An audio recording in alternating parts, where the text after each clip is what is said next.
everything looks fine right now. Okay, so thank you all for coming to our very first session of the spring semester. And today we're very, very happy to have Professor Hannah Wall here with us. And Professor Hannah Wall is a professor of sociology from UC Santa Barbara. And her work basically focuses on how the process of judgment across different creative industries.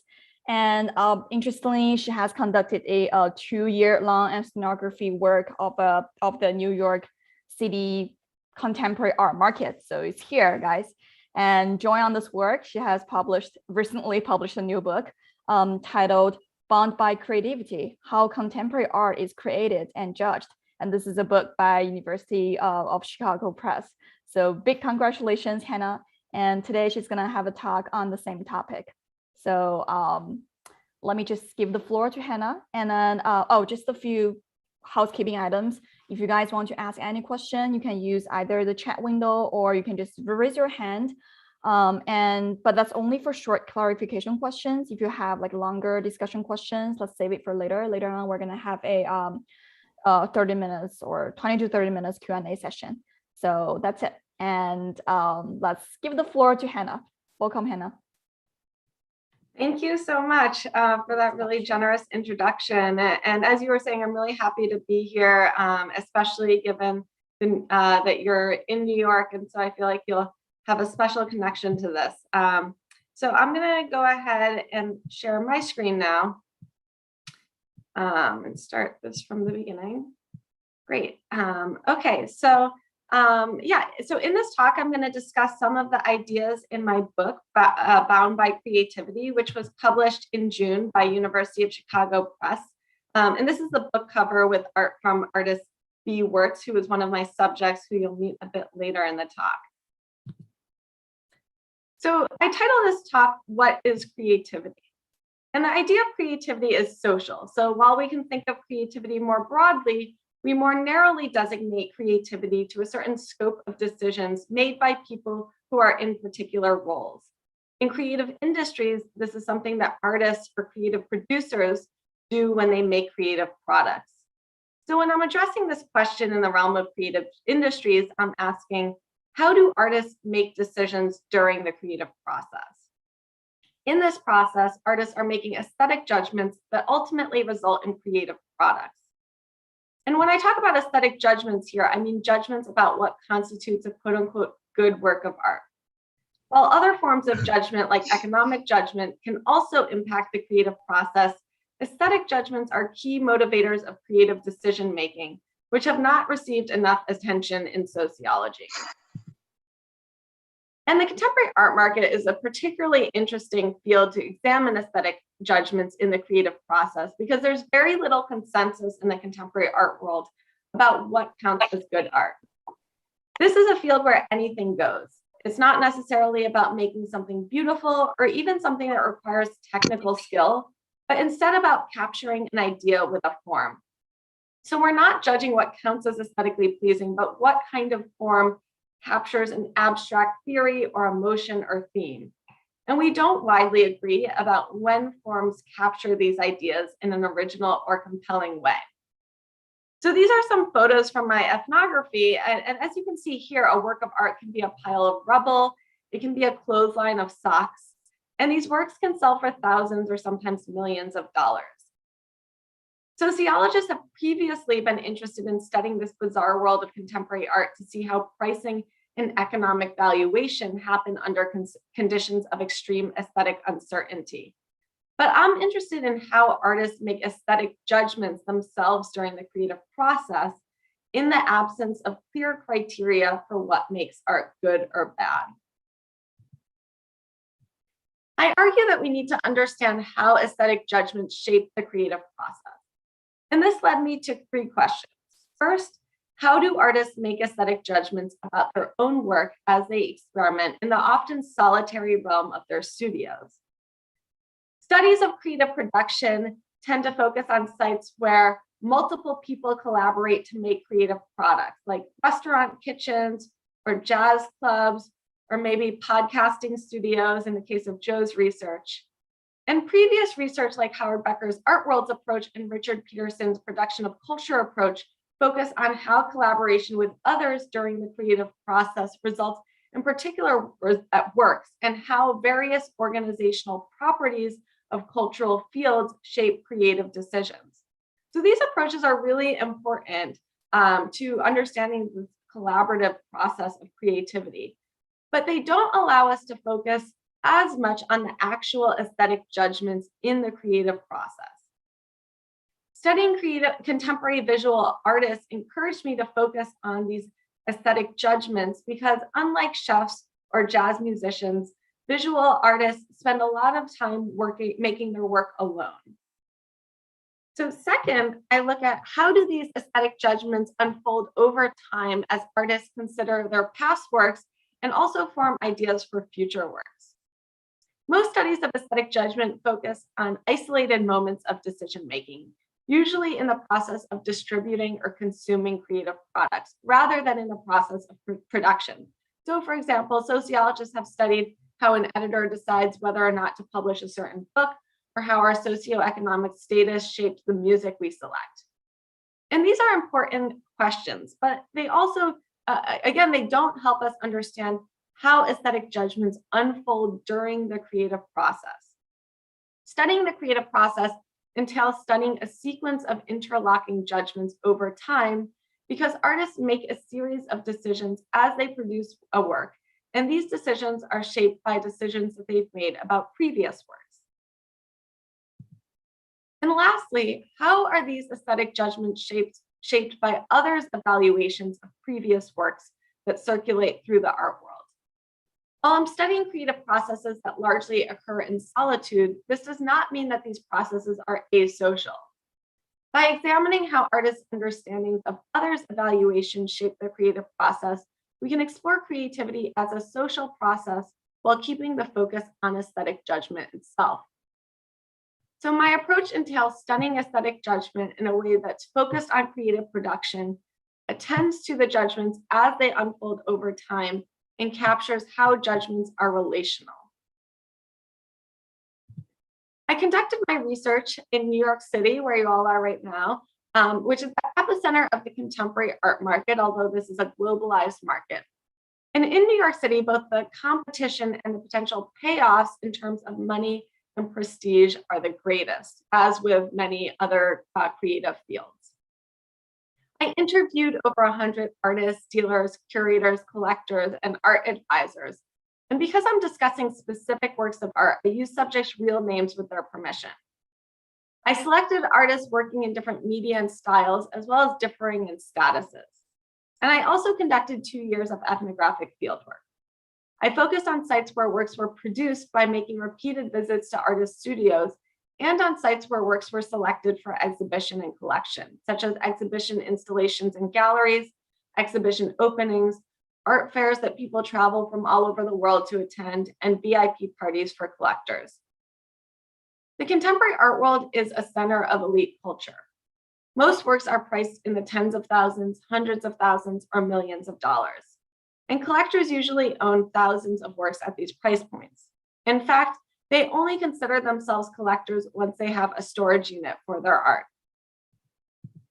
So these photos show the process of installing an exhibition, socializing at artist studios, going to art fairs and parties with collectors. And the picture on the bottom right might look like a museum. This is actually the home of a private collector in Manhattan. As you can probably tell from the photos on the left of artists versus those on the right of collectors, these are really different social scenes. So it was really interesting to me as an ethnographer to traverse these different social spaces and also watch them collide as artists interact with collectors and others in the art world. So artists are going to art fairs and parties with collectors, and collectors are also going to artist studios. I interviewed all artists in their studios, and often I would return to the studio every few months to see how their work had changed. These are usually messy and hectic spaces. So you can see in the photo in the bottom right that there's chickens there and sort of various degrees of chaos, except for the top left corner, which is a very organized studio. Sometimes there are studio assistants who are prepping a canvas or plugging something into a database, but most of the time artists are making their work alone. Studios are packed with different works at various stages of progress, including source materials, sketches and models, unfinished work, as well as abandoned work and finished work. So these are works at different stages that you can see here. And these were really important for me methodologically because they allowed me to probe how artists made decisions at various stages of the creative process. During interviews, we would go through the works on display and I would ask them to tell me about a certain sketch or unfinished work. And we'd talk about the decision that they had made with that work. And I was also able to see these decisions unfold over time. So when I would return to studios or visit artist exhibitions, I could see the changes in certain works and asked about what had happened to them. So I'll move to my findings now. And I'll first show how people in the art world discuss what creativity is. And I'll highlight this idea of having a creative vision. These narratives of creativity are important because they influence how artists experiment in their studios. Moving into the studio, I'll then show how artists use a process of experimentation that results in what they view as a creative vision.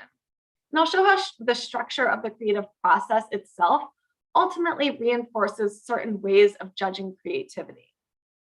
Finally, I'll show how, as artists' work circulates through the art world over time, these collective orientations of judging creativity and these perceptions of particular artists' creative visions can ultimately constrain what artists can produce. So taken together, I'll show how artists don't just experiment with infinite possibilities, but within a set of parameters that they develop over time through experimentation, which are informed by their interactions in the art world.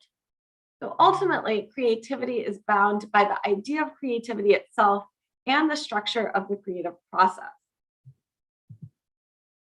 So let's jump into the art world now. And I'll start by looking at how creativity is judged within the art world. As I'll show, people in the art world discuss good artists as those who have artistic autonomy, aesthetic commitment, and continued experimentation. And together, they see these as the mark of a true creative vision. So the first quote here is from a dealer at a critically acclaimed gallery in Chinatown.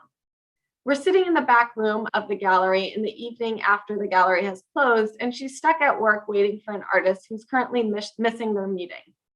So she vents to me, they're a fucking psycho, lazy, useless, undependable. Okay, so artists sometimes, it's probably not their fault that they are completely incapable of taking care of themselves.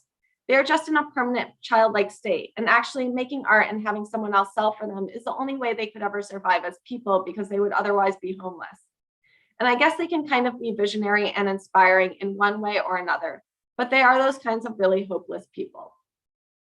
So in this very pejorative narrative about artists, we get the image of the artist as someone who's an incompetent person who can't deal with normal adult responsibilities, but also has the saving grace of being a, quote, visionary.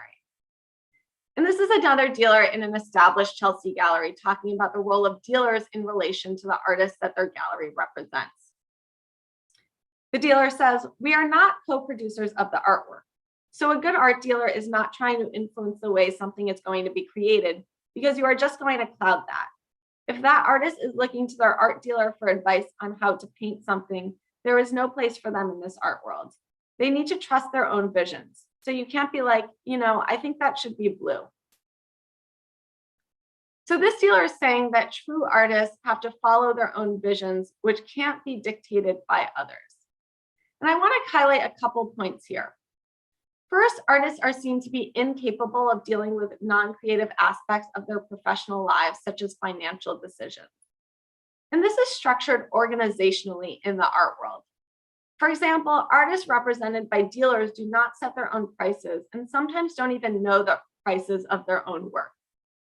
However, there's this supposed sphere of aesthetic autonomy surrounding the artist. Artists are supposed to be able to make their own creative decisions and be able to find their own way in the studio without having others tell them what to do. And dealers are expected to respect this. This is also organizationally structured in the art world. So for example, even though dealers often know what is more marketable, They have to find indirect ways to tell artists this, and even sometimes show work that they do not think would sell so that they can seem to be true supporters of artists' creative visions and not intervening inappropriately in the creative process. So there's this sphere of creative autonomy, and within this space, artists are supposed to produce a vision. What we see emerging is the idea that true artists have a creative vision, and this is what makes their work original and aesthetically important. Supporting this concept of the creative vision is the idea that artists have an enduring obsession with or commitment to certain aesthetic themes. So this collector and I visited a studio of an emerging artist in Queens together. The artist spent several years making sculptures of pink pillbox hats meticulously positioned to mirror the trajectory of Jackie O's hat during JFK's assassination. And she did this by analyzing 7 seconds of film footage frame by frame. The collector said, "You are still not done." And the artist said, "No, every time I finish one, I have to make another. I probably have between 4 and 6 left in this section of film." And the collector says, "Oh God, I'm overwhelmed." And then later on in the studio visit, the collector says, "What galleries have come through? What about Tanya Banakdar, which is a very established gallery? She would love this." The artist says, "I would love an introduction. I hadn't really sought out a gallery. I've just been working." The collector says, "As you should be." And the artist says, "I'm a bit of a cave dweller." And later in the cab back to Manhattan, the collector says to me, "She's obsessed." So here we see both the artist and the collector emphasizing the artist's obsession with this theme. And we also see the artist downplaying professional savviness. Together, the artist and collector communicates their view that, continuing to explore the same themes over time represents aesthetic obsession, and that this is the mark of a true creative vision. Collectors like doing studio visits with artists in part because they felt like getting to know the artist personally and seeing their studio space gave them further insight into artists' creative visions, because the artist's creative vision was supposed to be associated with the artist's identity as a person. While consistency is seen as the mark of a true artist, artists are also expected not to take this too far. Here, I was walking around a major contemporary art fair with a collector and several of the collector's friends. The collector stopped in one booth and said to his friends, "That's a John Pestoni. It has that look. It doesn't look like anyone else. I could tell right away just by glancing." He added cat litter to his paintings to give it a wonderful rough texture. It brought it up a notch. What makes a great artist? You progress. He struggles. If you talk to him, he's like, "I don't know." And with any artist, not everything he makes is incredible, but he self-edits. So here we see there's this consistency because he can tell that it's a Pestoni just by seeing the image, but he also highlights that the artist is willing to continue to experiment, even to the point of floundering or failing.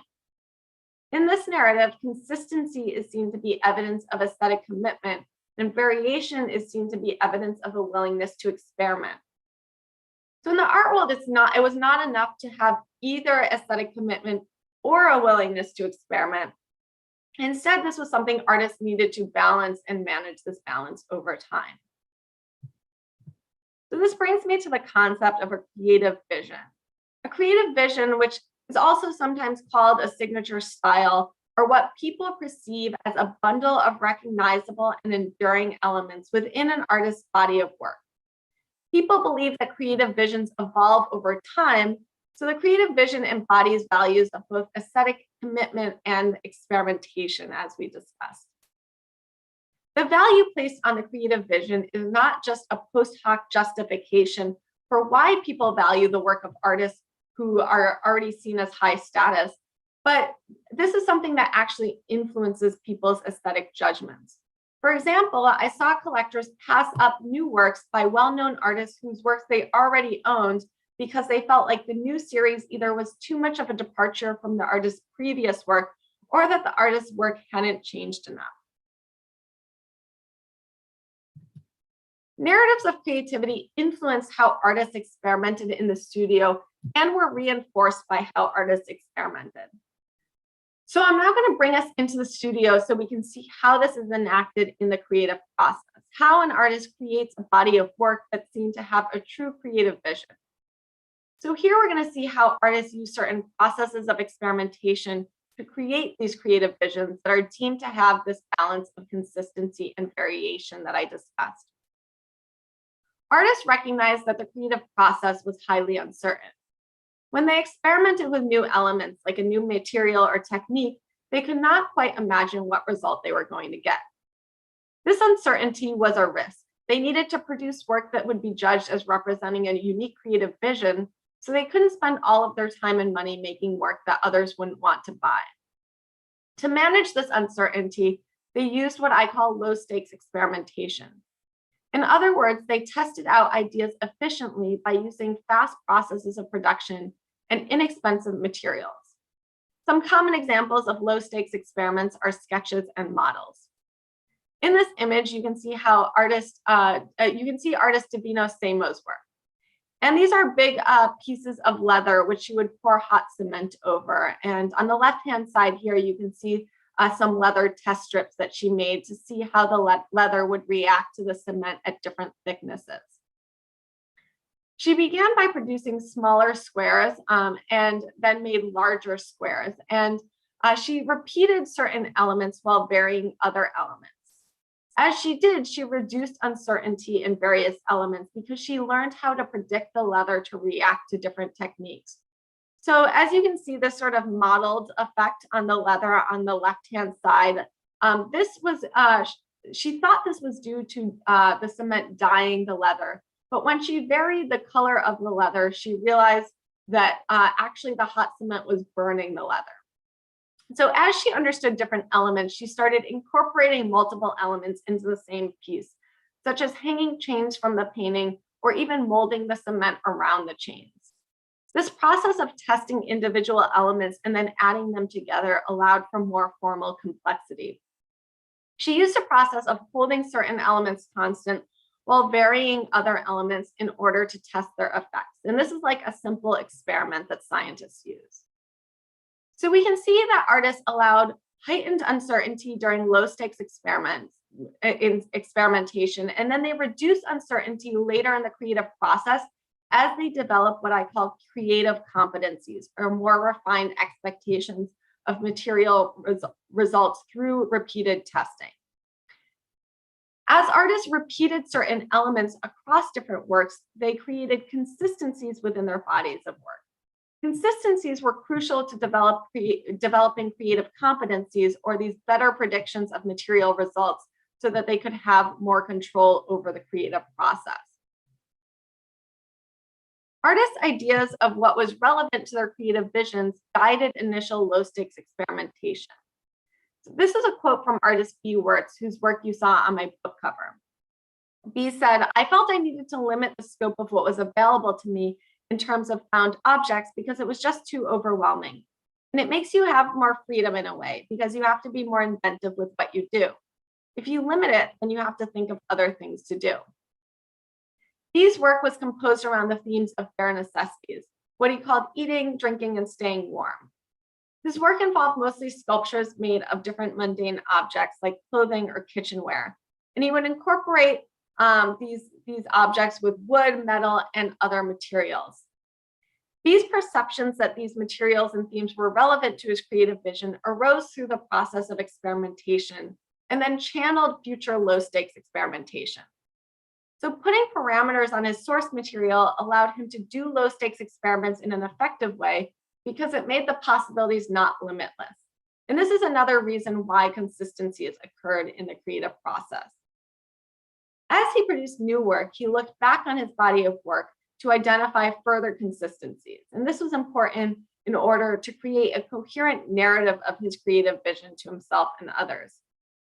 Here, B is talking about recognizing consistencies in his work during the process of putting together a retrospective exhibition, which is a big solo exhibition that covers multiple previous series.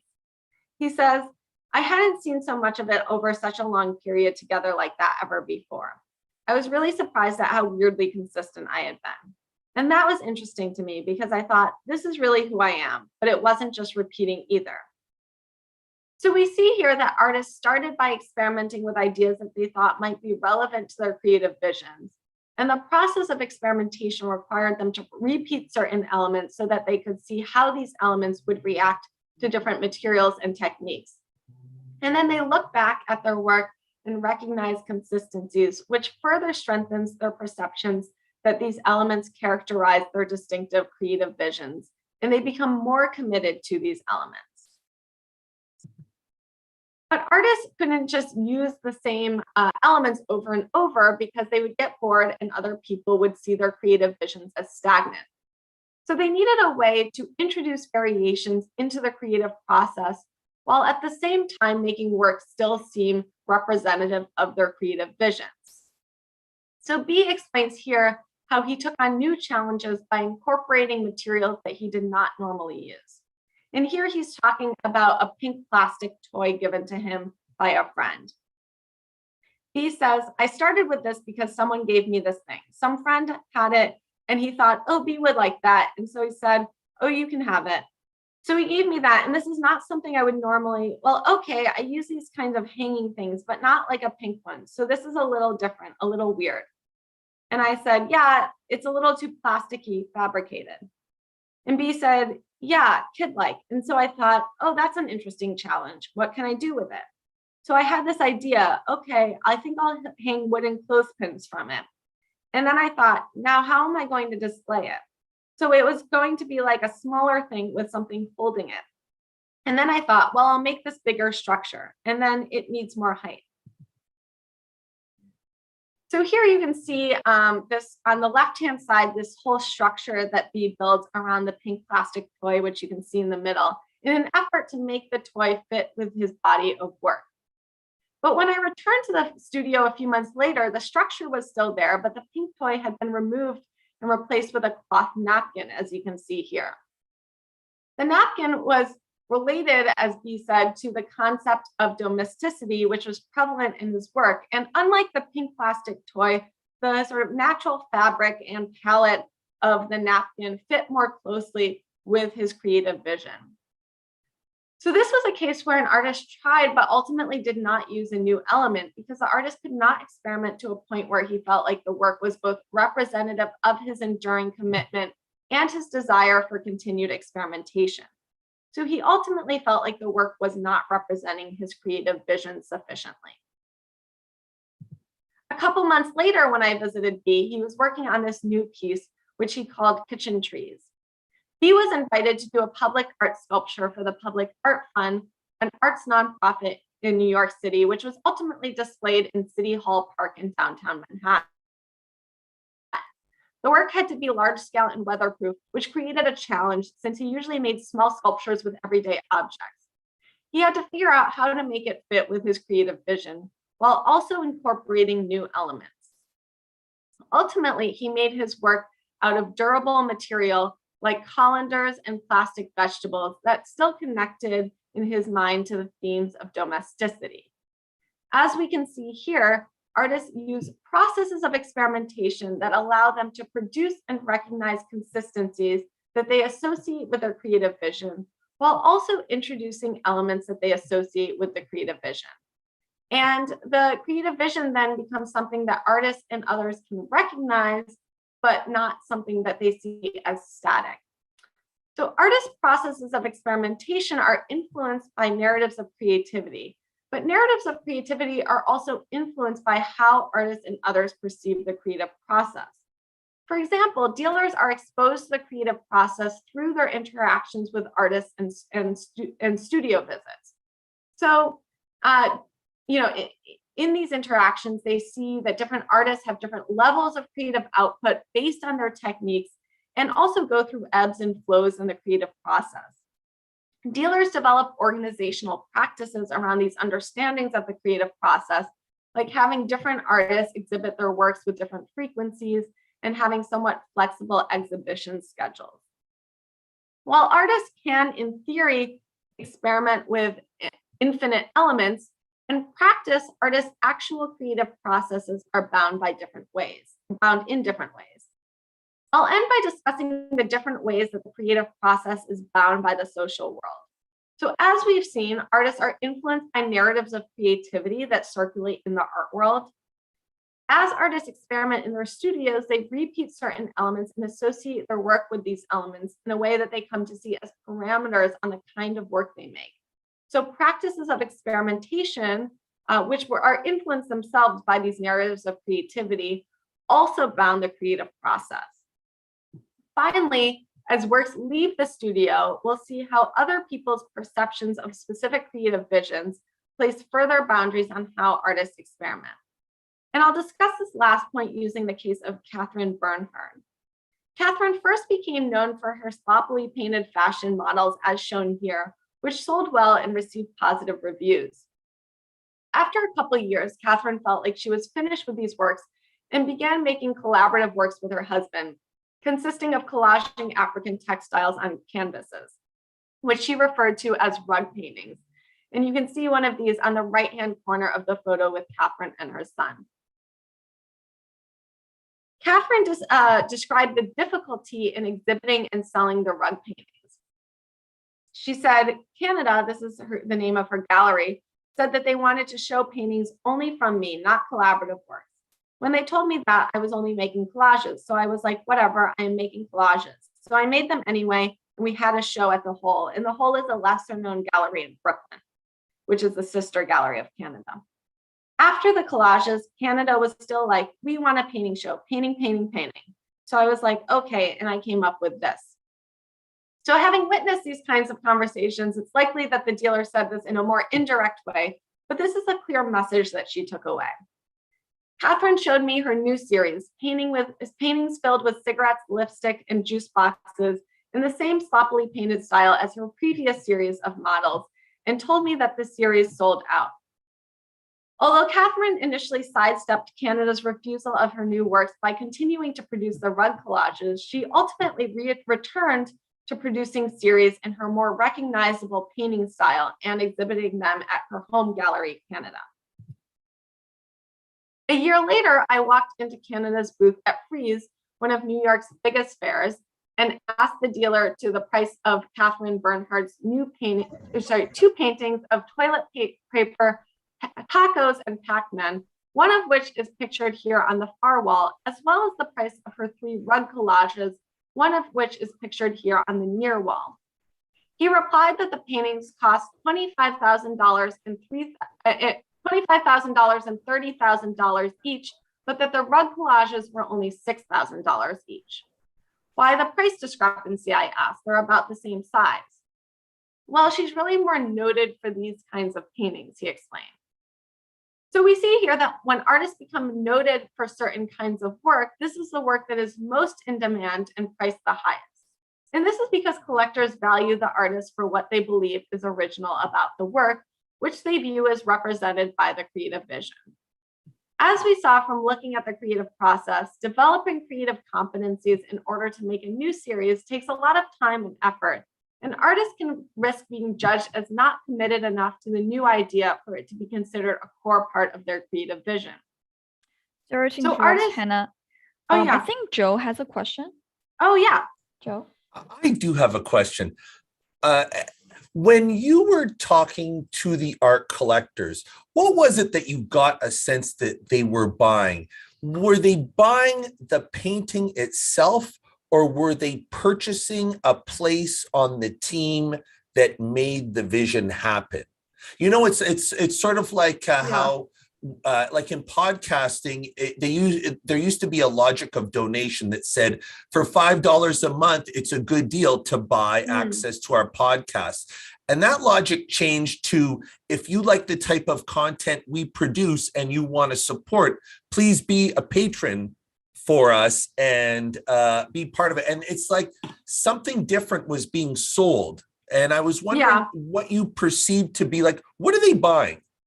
Yeah, I like that you put it like that, like either a place on the team or the work itself, because it's actually, I think, a little of both. And so it's a place on the team in that it's not the discrete work. You know, if someone does one work that someone thinks is fabulous, that doesn't matter to a collector. It's whether the body of work has a unique creative vision and how that work is situated within the body of work. So it's a place on the team insofar as it has to represent the creative vision of the artist. So if the artist is the team, right? And also, Well, the artist is situated within a larger team of like the gallery. well, that's what I'm thinking. Like, they're like, I don't want to be on team rugs. That's the B team. I want to be on the A team, the paintings folks. Right. So these are the same artists though. So the rugs, so it's a little complex in that you have the team of the gallery, which is the roster of the artists that the gallery represents, and galleries see themselves as having a creative vision, which is their program, right? Okay. So within the creative vision, and collectors form very long-term relationships with galleries, which has an economic benefit of they get discounts once they're like a loyal patron of the gallery. If there's a social element, they get invited to VIP dinners and things like that. They get on the gallery's list of the VIP list for these shows like Freeze that I'm showing here. And so it's a social and economic, but also a cultural element of they like the aesthetic and the creative vision of the gallery's program, which they see as looser than the creative vision of any single artist, but the gallery itself has this point of view. And then within the team of the gallery, I would also say there's a team of the artist, in that the team is like the whole body of work, right? So I think one sort of major thing about my perspective that is different is that I don't focus on discrete artworks and I don't focus on these larger genres. I focus on sets of artworks. And like we can think of these as bodies of work, where the gallery has a body of work composed of multiple bodies of work of artists. The artist has a body of work that's their own body of work. So here you have a team of the gallery. Within that, there's a nested team of the artist. And so they want to be on the right gallery team, and within that, on the right like artwork team within the artist's body of work. And so that's where the work itself does matter, because it's not just choosing any work of the artist. It's not like, oh, this artist has a creative vision that is unique, so anything they make is equally good, right? They want work that is most representative of that creative vision. And this is exactly the problem that Catherine faces, because now she's made something that people don't see the rug collages as representative of her creative vision. This is not what they see as most unique about her work. So even though they might be happy to see her experiment, right? That's the mark of a good artist, is someone who's willing to even flounder. They don't want to buy the thing that they see as floundering. And so that's where the artists face trouble. And even if collectors sort of socially support them still in their endeavor, they're not economically buying that work. And so it can be really tough, and galleries know that, and so they don't want to show it as much. So that's the really tough thing that artists face, especially as they become more established, like Catherine has. And now she's like has a huge waiting list for her work. So that gives her a little bit of leverage, but still people want the Pac-Man and taco painting. They don't want the rug collage. Yeah, so that's a great question. Yeah, anything else before I move on? Right, so yeah, I'm close to being done now. But yeah, so artists who become noted for these certain elements can face challenges when they try to introduce new variations, even if in theory, dealers and collectors think that they should be free to experiment. And so creativity here, or like experimentation, is a risk because it takes a lot of time and effort to experiment to the place where you build up these creative competencies. And you can be judged as not committed enough to the new idea for it to be considered a core part of your creative vision. It's really hard, especially as you get more established, for that to be considered iconic. So not only are you spending a lot of time and effort, but you're spending a lot of time and effort that often won't pay off and can actually hurt your exhibition opportunities. All right, so I'm gonna move to our conclusion now. So artists' distinctive creative visions arise through this ongoing creative process through which artists experiment and identify with certain core and enduring elements. And I started with this question of how artists make creative visions without a consensus in the field about what is good art. And artists deal with this by sidestepping objectivity when it comes to aesthetic judgments. When I started this project, I asked artists to tell me about work that was good or bad. And it took me a bit of time to realize that this question wasn't working well. Artists didn't view their own work as objectively good or bad. Instead, they judged their work in terms of its relevance to their distinctive creative vision. So in the art world, this idea of having a creative vision, which is demonstrated by aesthetic autonomy and a balance of consistency and variation, was really important. Artists' perceptions of their creative visions arise through the process of experimentation. And through these moment-to-moment decisions, artists develop a cluster of consistencies within their body of work, which they recognize as their creative vision or their signature style. So ultimately, creativity is bound by ideas of creativity itself, like commitment or experimentation. It's bound by other people's perceptions of specific artists' creative visions, like we saw with Catherine. And it's also bound by artists' own identifications of their creative visions during the creative process, like we saw with how B. Wirtz made parameters during the creative process. More broadly, I propose an approach to theorizing the creative process as a sequence of judgments directed towards objects that's oriented by social values. And I see this both as a theoretical approach and a methodology. So, sequence of judgments. I think it's important for those studying judgment not to focus just on these discrete moments of judgment, but to look at how multiple moments of judgments are linked together. In the creative process, artists don't just conceive of an object and then execute it, but instead make a sequence of decisions in response to an evolving object. Methodologically, I think this can be captured by focusing not only on judgments of completed works, but also by tracing the intermediate products like sketches and models throughout the creative process. So secondly, directed towards objects. As I said, these judgments are attached to evolving objects, which requires attention to the materiality of the objects and how multiple people's judgments of the same object intersect. And oriented by social values. So even when artists are alone, their judgments are oriented by these broader orientations towards judgment that are influenced by their social interactions. So for example, ideas about what a creative vision is and why it's valuable shape how artists judge particular works. So I see these gaps in the way that we currently theorize aesthetic judgment, and this approach allows for aesthetic judgment to be theorized in production as relationally influenced and temporally linked. So I'm looking forward to discussing this. I'm going to stop my screen share now, and we'll go back to the main screen here. I'm so sorry, Hannah, I have to go to a 1 p.m. Zoom, but not a problem. I just wanted to say your book was amazing. It was one of the best social culture things I've read in a while. And thank you for all the time that you spent with us. I've learned so much from you. Oh yeah, no, I loved being on the podcast, and it's really great to be here. Thank you, Joe. Yeah, thank you, Hannah. Thank you so much for sharing those colorful pictures and excerpts from your interviews. I used to do ethnography before, so that's really brought back all those good old memories, and I really, really enjoy it.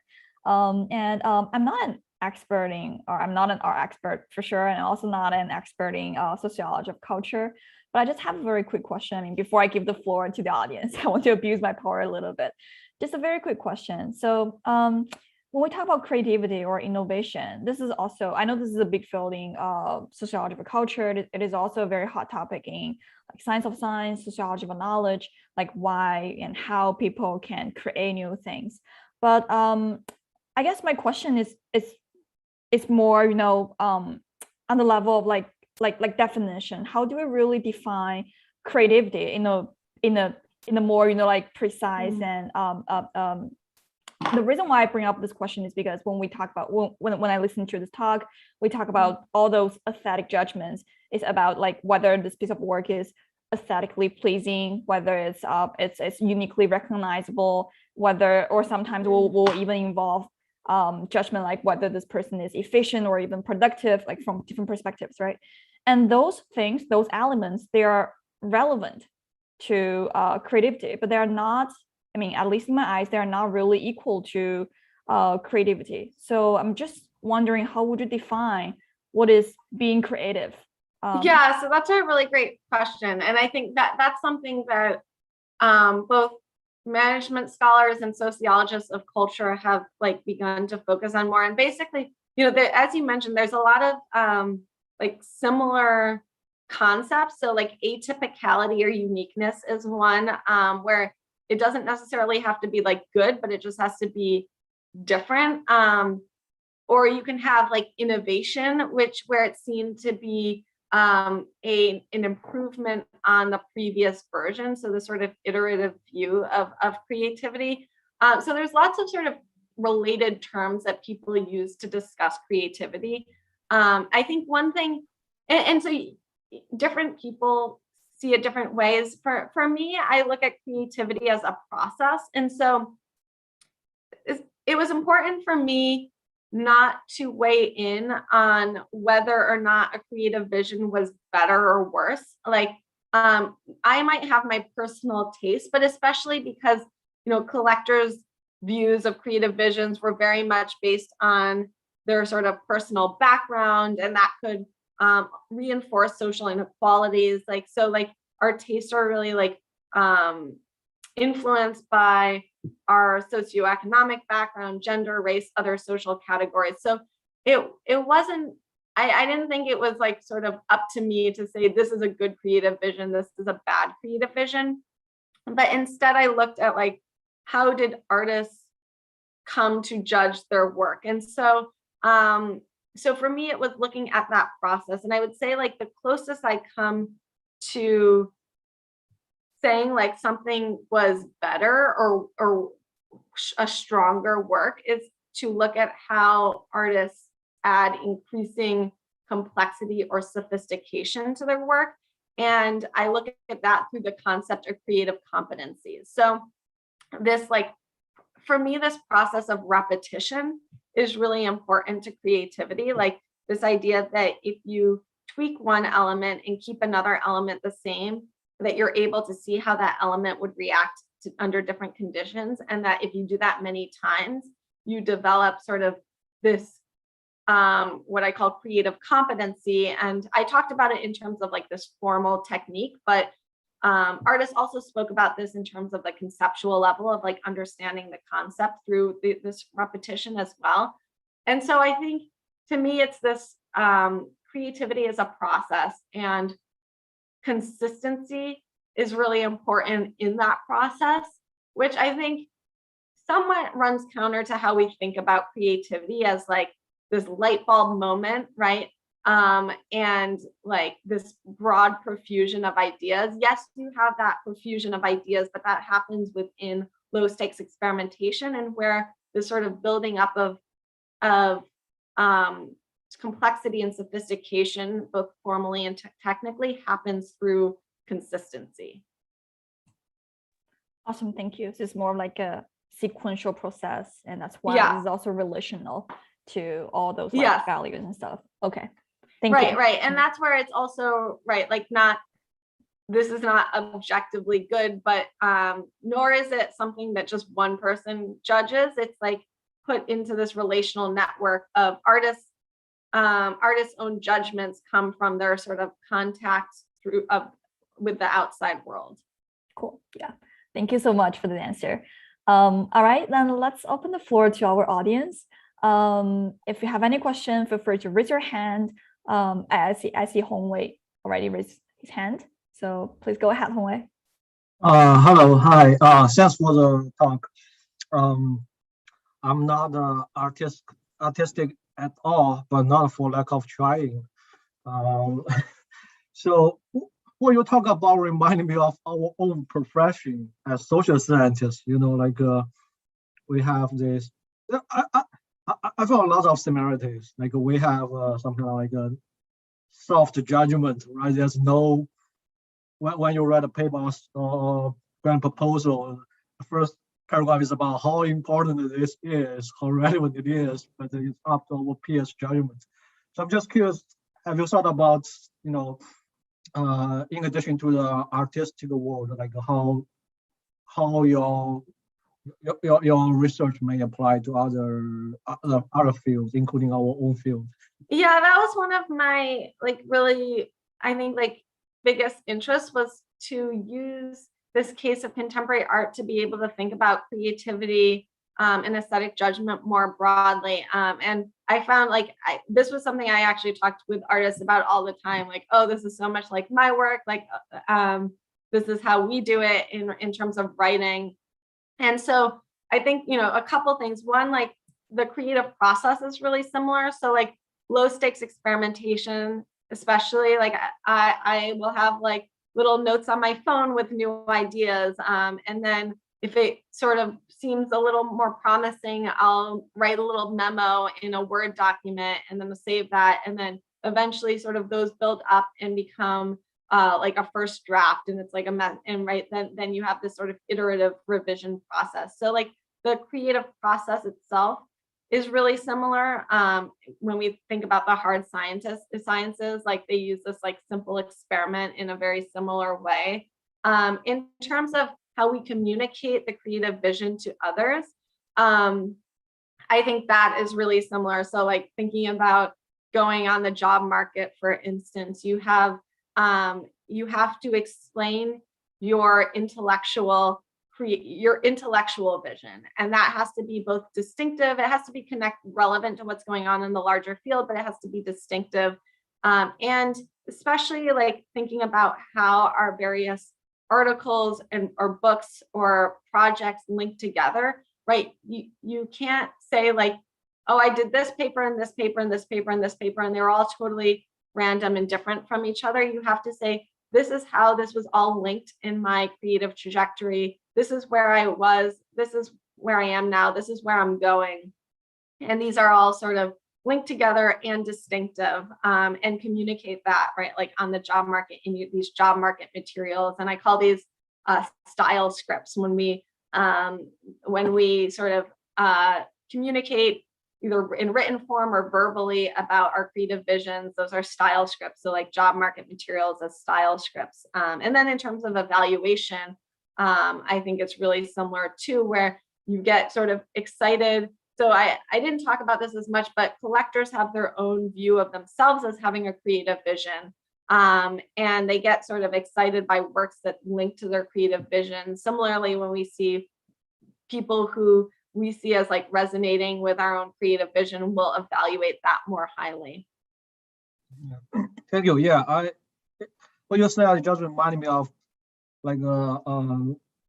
some senior scholars I have met. They mentioned the piece of work they value the most happen to be the least cited by others, but the least treasured piece actually attracted more attention from the colleagues. So. Yeah, that's interesting. And I mean, it sort of makes me think of these one-off works that people do, but they don't become seen as iconic. And artists do have a more expansive vision than other people of what counts as within their creative vision, because they're the only ones seeing every single thing that they make or even think about, right? And so in their mind, they're yeah, this was connected, but a lot of times other people don't see it as connected. And if they can't convince other people, then they run into problems. Yeah. Thank you. Awesome. Charlie, I saw you have your hand raised just now. Yeah, super cool talk. And just kind of what Hong Wei and Yinshan were sort of talking about and kind of building off of that. I'm also coming in from sort of the sociology of science and knowledge. And I saw so many connections as well as with the innovation literature, because I'm also thinking, when you think of especially in management innovation, they often talk about how incremental changes have sort of these indirect, unintended kind of complex systems kind of effects, whereby, you're thinking of an invention, right? Or you think of designing an iPhone, you tweak one thing here and you have sort of these other implications that kind of build off of it that are somewhat serendipitous. And this kind of got me thinking about sort of this notion of hot streaks with academics. So granted, I know there are some parallels between artists and scientists sort of like us. So there's sort of a bit of navel gazing kind of going here. But there are also some areas where they're kind of divulged. I kind of want to hear your perspective on this. So there is a lot of work in sort of the sociology of science and the science of science on hot streaks, whereby you submit tons of papers and grants. It's sort of you go through this desert of rejection, and then all of a sudden it's like the ketchup bottle where the old ones where it used to be made out of glass. Maybe I'm dating myself a little bit, but when you tap it enough and everything happens all at once, right? And I'm kind of wondering if you notice something similar with this. You're kind of talking about the sort of the sequence of tweaks where eventually things start coming together. And I'm kind of wondering if you saw something similar where with artists, you kind of sort of how they're viewed by their peers, by evaluators, kind of work in a similar way, where you sort of go through this dearth of nothing, no recognition, then all of a sudden everything happens to click for you, and you're getting booked left and right. Yeah, so that's really definitely like common in the art world because of this condition of extreme aesthetic uncertainty, right? So because of this, like all we have to rely on are really like status signals in terms of these like quote unquote objective measures of quality. So you can't like measure it. So all you can say is like, well, they got into this museum show and they're represented by this gallery and this collector owns them, right? So because of that quality of extreme aesthetic uncertainty, I think artists are sort of more vulnerable, if you'll use that word, to these sort of to this sort of hot streak or whatever, like these moments where it just everything happens at the same time. And so basically, like collectors want to be the first one, right? Like they want to be the discoverer of the artist because this legitimizes their taste and as sort of being in the that they're not followers, that they're the ones actually like making art history. And so they're all trading recommendations with each other, but they're trying to like informally and sort of downplaying that they're using these because that would delegitimize their independent taste. So they're all like trying to get in as soon as possible. And so this also makes artists kind of vulnerable to this happening. And I say vulnerable because it can have an adverse effect on artists' careers. So basically, if the price of artists' works gets driven up too quickly, this also often happens through speculation, and particularly through auction houses, because galleries set these prices, but at auction, you can just outbid and outbid. So you can have these situations, and these are called hot emerging artists, where an artist who doesn't have a lot of formal status signals, suddenly this sort of snowballing occurs.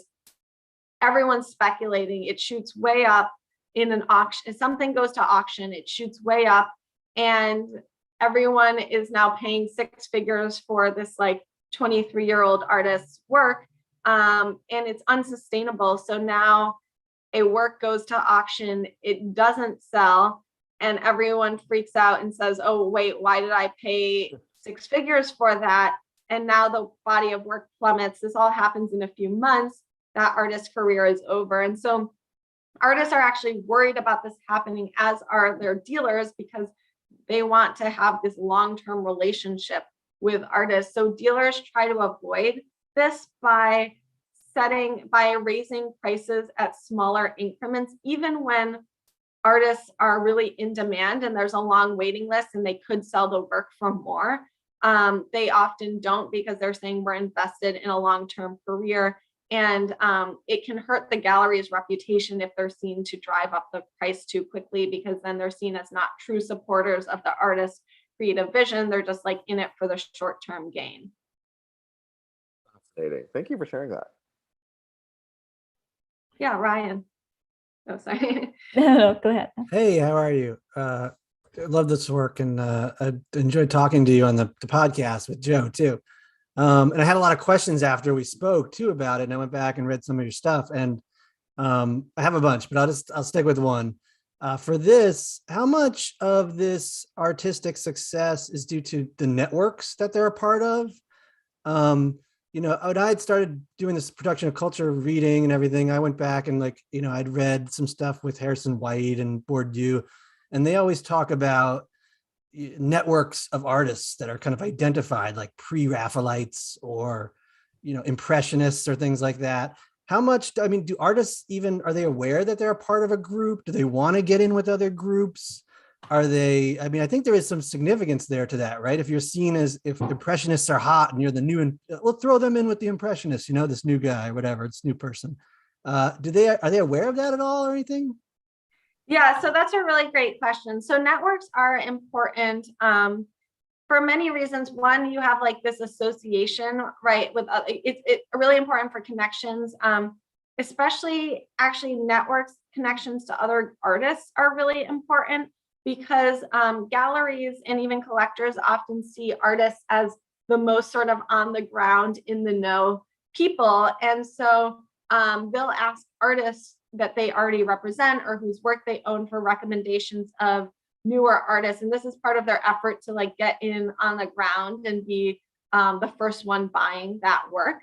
And so artists' first network is MFA programs. And this explains why artists feel compelled to you know, spend like 6 figures, go into debt. And it's not like med school where you come out with like this fancy job and you're able to pay off that debt right away. Like it's actually taking on like 6 figures of debt with this probability that you can't pay it back easily unless you have family money, which actually some of them do.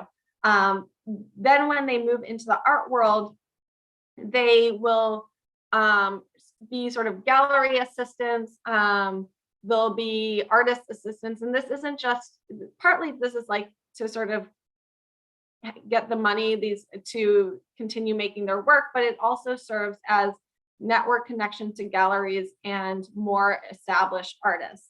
And once they become represented by the gallery, they now have connections to both other artists represented by that gallery as well as other like-minded galleries. And a dealer referred to this as art tribes, where they have galleries that are sort of both clustered geographically, socially, and aesthetically, and that the galleries sort of have a similar look. They're often maybe in the same neighborhood and people are friends with each other.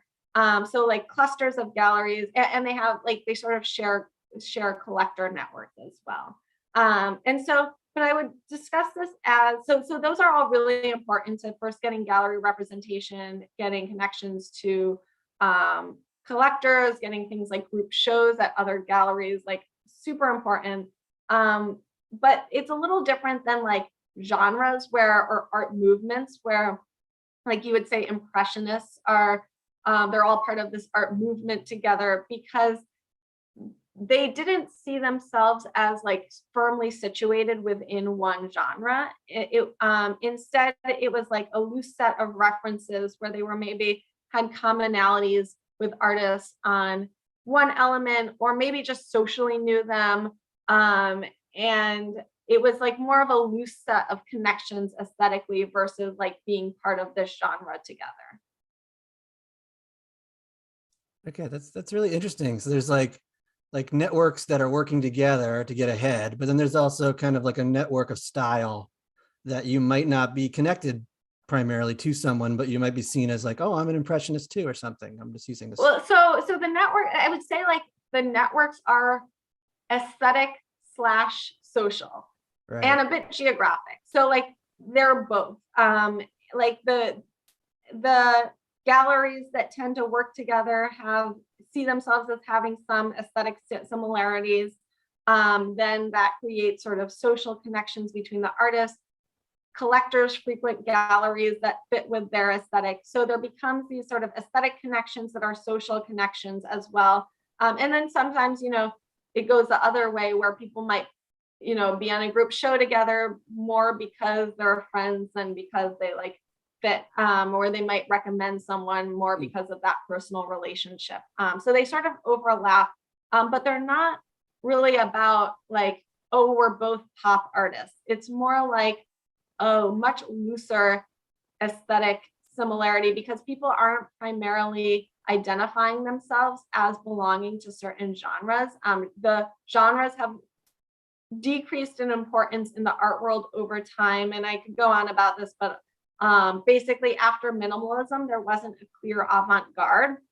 You couldn't really breach any more artistic boundaries once art could be nothing. And so now there was just this hodgepodge of styles, and artists sort of made their name by having a unique creative vision, but not being part of the most avant-garde creative genre. And so genres just aren't as important in the art world anymore. And people talk about having like a loose set of references. And so they might feel like, okay, well, we both use everyday material in our artwork, and that's sort of what makes us similar, but not like we're both pop artists.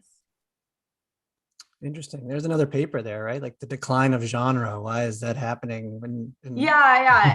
I mean, yeah, there's in the art world, that's pretty well, it's something that's well documented art historically and not so much sociologically. And they call it like the death of art in the art world.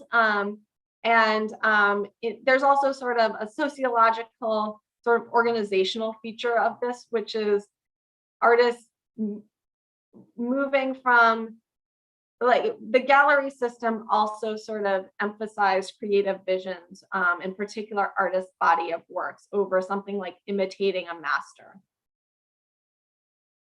The dying genre and also like the changing nature of the market also reminds me of the recent popular NFTs enabled by blockchain, right? It's a brand new platform, and it's a brand new form of art, and people's like this process of being creative might be changed, right? Because the mechanism it's somehow different on blockchain. There's no gallery anymore, no curators, no there are still collectors, I guess, but this might be some new direction. Yeah, this is something I've been thinking about. So yeah, a couple things about NFTs. One is I'm unsure at this point how much, and I'm not sure, like it could go either way. I'm not sure how enduring the impact of NFTs will be on the contemporary art world, because as of now, mostly there's been some NFTs in galleries, there's been some NFT auctions, but mostly the people making and buying and selling NFTs right now are primarily coming from outside of the contemporary art world, in that it's maybe not traditionally contemporary artists that are making them. They're being more bought by like the Bitcoin crowd or tech people. And there's sort of overlapping the art world a bit, but not like fully sort of immersed in the art world right now. So that's sort of socially. And then, in terms of the sort of way that NFTs are sort of produced and consumed themselves, there's certain elements that are newer to it in terms of, in the art world, you don't get royalties traditionally from your work. So if a collector sells it to another collector, the artist isn't seeing any of that money. NFTs do allow for royalties. So that's one thing that's a little new, at least in the contemporary art world. But there have been, I think, like the idea of NFTs itself is less new in terms of like the image itself. We've long had work that was like digital art, or work that like you could not physically own, that the artist would maybe like write a contract or sort of sign some authentication on, and then collectors would have long viewed that as like legitimate ownership. So that is less new. And we've had things like art funds before, where like basically like art was sold like stocks, where you own a part of. So we've had some sort of financial similarities there as well. So there's elements that are new, there's elements that are not new. It's a little complicated. I'm not clear how much there will be an enduring impact on the art world. And I would also say this like impulse for collectors to like be in on the new thing and like speculate on it is also very not new to the art world. And it's sort of a subset of collectors that are the most like speculators that are likely to sort of take this on. Interesting. Thank you for sharing your take on NFTs. I know little about that, but I just know it's so popular and a lot of people are just investing in it as a way of, finance investment. Yeah. So, but this is not new to art too. A lot of people also buying art, just as an investment and so on and so forth. Yeah. All right. Thank you so much. Do we still have more questions for Hannah? I also see we have some 10, 15 people. Oh, like actually we do have some people raise questions on YouTube Live. Let me read out loud this question. So Claudia C on YouTube, she asks, hello, I have a question. In your field work, did you have to refrain from reacting to comments towards the artist that were rude and stay neutral as a researcher? This is more for like the research method. And yeah. So in general, yes, I would say like basically this field work involved interacting with different groups of people. So like artists are really different than collectors, are really different from dealers.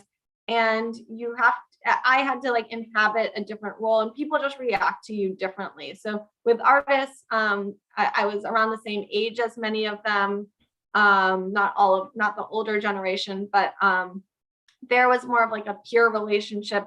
Collectors were a lot older. So